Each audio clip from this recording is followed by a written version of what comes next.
आज के इस वीडियो में हम बात करने वाले हैं ट्रेडिंग के सबसे फंडामेंटल और पावरफुल कॉन्सेप्ट्स में से एक के बारे में, सप्लाई और डिमांड जोन। मैं आपको समझाऊंगा कि ये क्या होते हैं, प्राइस को कैसे असर करते हैं, चार्ट पर इन्हें सही तरीके से कैसे मार्क करना है और सबसे जरूरी साइकोलॉजी क्या है जिसकी वजह से प्राइस इन जोन्स पर रिएक्ट करती है। इस वीडियो के अंत तक आपको पता चल जाएगा कि स्ट्रॉन्ग सप्लाई और डिमांड जोन्स को कैसे पहचानें, वीक जोन्स को कैसे फिल्टर करें और इन्हें हायर एक्यूरेसी के साथ कैसे ट्रेड करें। अगर ये सब आपके लिए यूजफुल है तो लाइक बटन दबाएं चैनल को सपोर्ट करने के लिए, और अगर आप नए हैं तो सब्सक्राइब जरूर करें। चलिए शुरू करते हैं बेसिक्स से। ट्रेडिंग में हर प्राइस मूवमेंट सिर्फ एक सिंपल फोर्स से चलती है, बायर्स और सेलर्स के बीच का बैलेंस। जब डिमांड सप्लाई से ज्यादा होती है तो प्राइस ऊपर जाती है क्योंकि बायर्स को ऊंची प्राइसेस एक्सेप्ट करनी पड़ती हैं। इसके उलट जब सप्लाई डिमांड से ज्यादा होती है तो प्राइस नीचे आती है क्योंकि सेलर्स को कम प्राइसेस एक्सेप्ट करनी पड़ती हैं। यह बेसिक इकोनॉमिक्स है जो हर मार्केट में लागू होती है, चाहे वो स्टॉक्स हो, फॉरेक्स हो या कमोडिटीज। अगर हम कैंडल्स पर वॉल्यूम फुटप्रिंट लगाएं तो यह प्रोसेस और भी साफ समझ आ सकता है। वॉल्यूम फुटप्रिंट दिखाता है कि हर प्राइस लेवल पर कितनी बाइंग और सेलिंग हुई कैंडल के अंदर।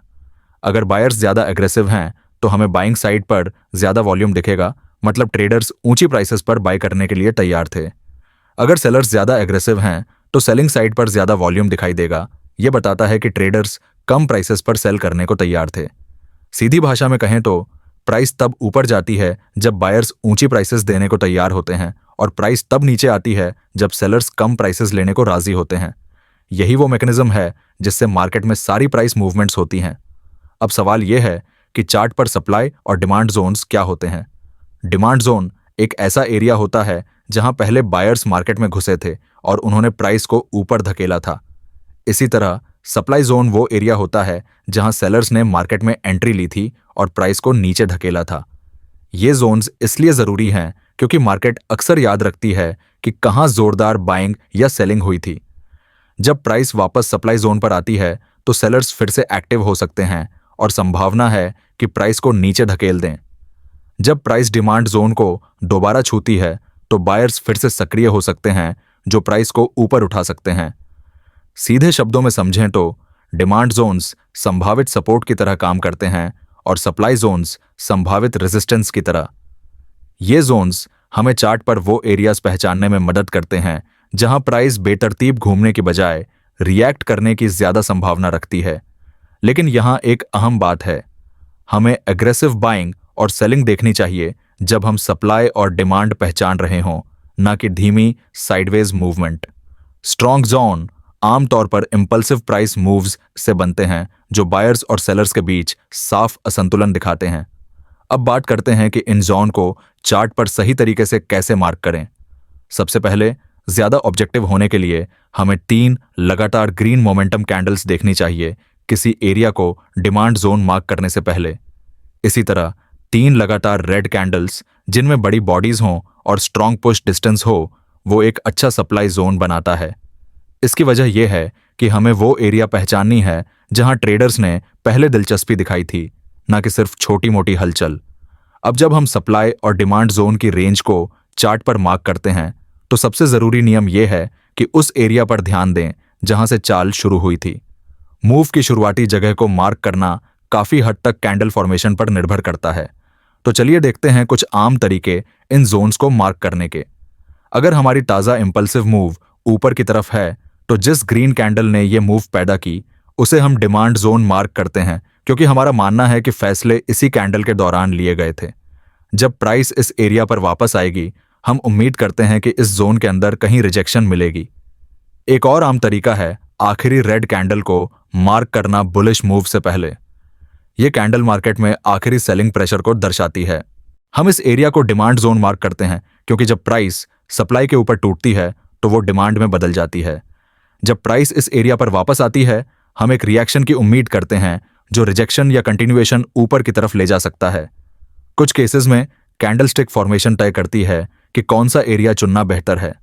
मिसाल के तौर पर अगर हम पहली रेड कैंडल को बेरिश मूव की शुरुआत मार्क करें तो हमें बहुत छोटा जोन मिलेगा जो शायद सप्लाई पहचानने का अच्छा तरीका नहीं है। इस केस में आखिरी ग्रीन कैंडल को मार्क करना ज्यादा सही एरिया देता है। एक और अहम कंसेप्ट है विक, जहां डिमांड जोन कैंडल की विक से खींचा जाता है, क्योंकि यह दिखाता है जहां प्राइस रिजेक्ट हुई और मोमेंटम मूव शुरू हुई। मूव पहली ग्रीन कैंडल से शुरू नहीं हुई, ना ही पिछली रेड कैंडल से।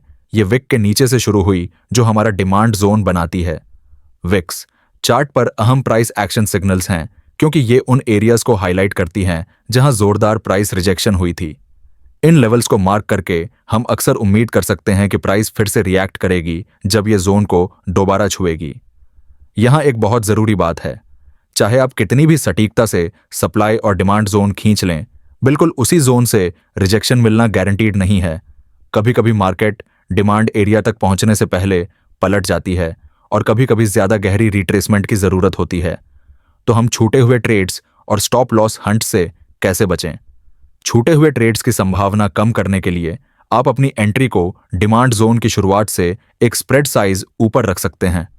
इस तरह से प्राइस आपके बाय लिमिट को ट्रिगर कर सकती है, चाहे वो सिर्फ डिमांड जोन की नॉक को ही छुए रिजेक्शन से पहले।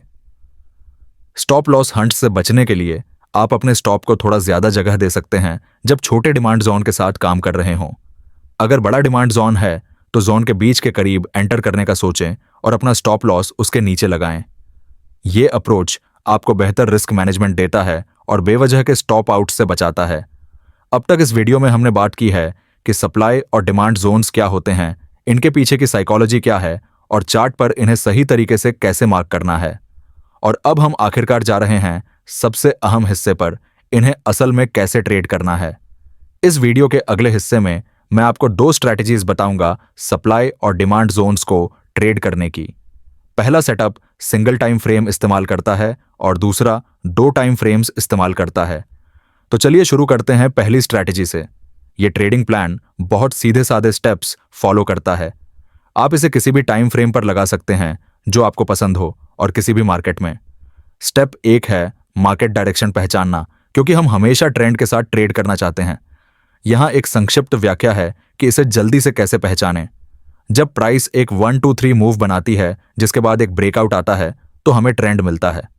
अगर प्राइस सबसे ताजा स्विंग हाई के ऊपर फिर से टूटती है तो यह ट्रेंड कंटिन्यूएशन की पुष्टि करता है। जब तक प्राइस ताजा प्रोटेक्टेड स्विंग लो के ऊपर रहती है, मार्केट अप ट्रेंड में रहती है और हम तेजी वाले रहते हैं। अगर हमें एक और ब्रेकआउट मिलता है ऊपर की तरफ, तो हम उस सबसे निचले बिंदु को मार्क करते हैं जो उस ब्रेकआउट की वजह बना as the new swing low. फिर से जब तक प्राइस इस लो को मानती है, हम खरीदारी के मौके देखते हैं। लेकिन अगर प्राइस प्रोटेक्टेड लो के नीचे टूटती है और बंद होती है तो हमें चेंज ऑफ कैरेक्टर मिलता है। इसका मतलब बायर्स ढांचे को संभालने में नाकाम रहे और सेलर्स काबू पा रहे हैं। यह संभावित पलटाव को दर्शाता है। इसके बाद हम ताजा सप्लाई जोन्स देखना शुरू कर सकते हैं और शॉर्ट ट्रेड्स के लिए तैयार हो सकते हैं। स्टेप 2 है सप्लाई और डिमांड जोन्स पहचानना उन नियमों के आधार पर जो हमने वीडियो में पहले चर्चा किए। तो यहां मार्केट डायरेक्शन तेजी वाली है और हम बाय ट्रेड्स देख रहे हैं। बस ताजा डिमांड जोन को मार्क करें और जोन की शुरुआत पर बाय लिमिट लगाएं और अपना स्टॉप लॉस उसके नीचे सेट करें। अगर स्टॉप लॉस स्विंग लो के नीचे बैठ जाए तो और भी अच्छा है। यह आमतौर पर ज्यादा सुरक्षित स्टॉप प्लेसमेंट देता है। टेक प्रॉफिट के लिए आप प्राइस के आगे के अगले अहम लेवल को निशाना बना सकते हैं। लेकिन अपनी ट्रेड को पक्का बनाने से पहले एक जरूरी चीज चेक करनी है। प्राइस के पास हायर टाइम फ्रेम पर अगले की लेवल तक पहुंचने से पहले कितनी जगह है। मिसाल के तौर पर इस केस में कल्पना करें कि अगर हम हायर टाइम फ्रेम पर जूम आउट करें और देखें कि प्राइस के पास अगले की लेवल तक पहुंचने से पहले काफी जगह है, तो ट्रेड लेना समझदारी है। दूसरी ओर कल्पना करें अगर प्राइस अभी अभी किसी बड़े higher time frame resistance level को छू चुकी है जिसमें मार्केट को पलटने की क्षमता है, उस हालत में बाय ट्रेड लेना जोखिम भरा होगा। ऐसे केसेस में अक्सर बेहतर होता है कंफर्मेशन का इंतजार करना या सेलिंग सेटअप्स देखना बजाय लॉन्ग ट्रेड को थोपने के। तो ये थी हमारी पहली स्ट्रैटेजी, साफ, सीधी और असरदार, सिर्फ एक टाइम फ्रेम का इस्तेमाल करते हुए। अब चलिए एक कदम आगे बढ़ते हैं और स्ट्रैटेजी नंबर 2 देखते हैं, जहां हम 2 टाइम फ्रेम्स को मिलाते हैं और भी बेहतर ट्रेड प्रिसीजन के लिए। हायर टाइम फ्रेम में हम वही कंसेप्ट्स लगाते हैं जो पहले चर्चा किए थे, सिर्फ एक फर्क के साथ। हम लोअर टाइम फ्रेम में जूम करते हैं कंफर्मेशन जोड़ने और ट्रेड एग्जीक्यूट करने के लिए। यह स्ट्रैटेजी किसी खास मार्केट या टाइम फ्रेम तक सीमित नहीं है। हालांकि आपका एंट्री टाइम फ्रेम आपके हायर टाइम फ्रेम से 2 गुना नीचे होना चाहिए। यहाँ 3 टाइम फ्रेम कॉम्बिनेशंस हैं जो आप इस्तेमाल कर सकते हैं अपनी ट्रेडिंग स्टाइल के हिसाब से।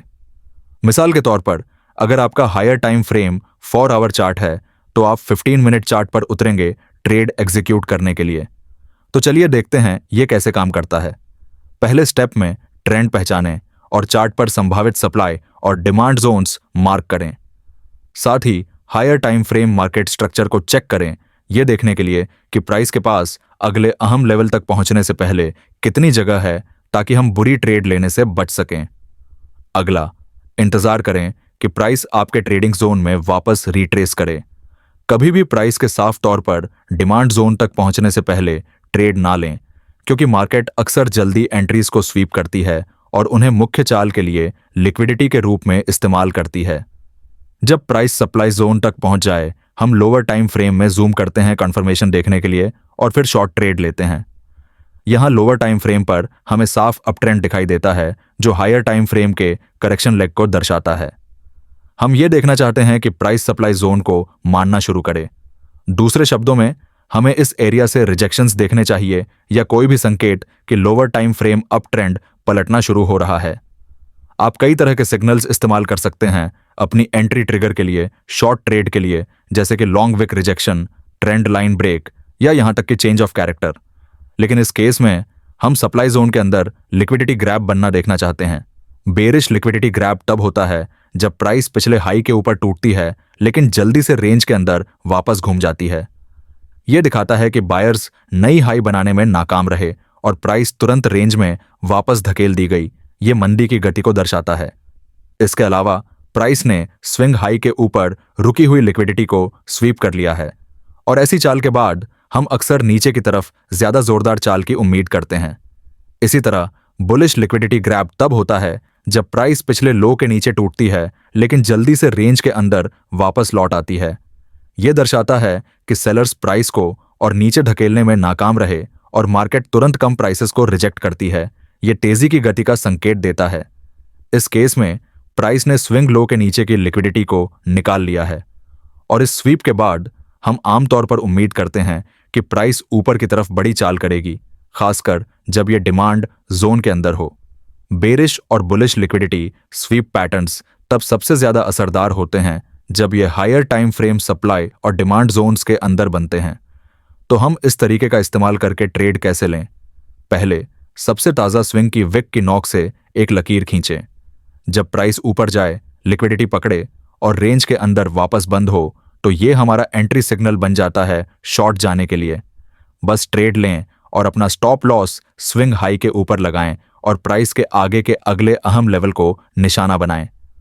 बढ़िया क्वालिटी के सेटअप्स पर ध्यान दें, अपने रिस्क को ठीक से संभालें और ट्रेड्स को जबरदस्ती लेने से बचें। अगर आप इन सिद्धांतों पर टिके रहते हैं तो सप्लाई और डिमांड ट्रेडिंग आपकी स्ट्रैटेजी का एक ताकतवर और भरोसेमंद हिस्सा बन सकती है।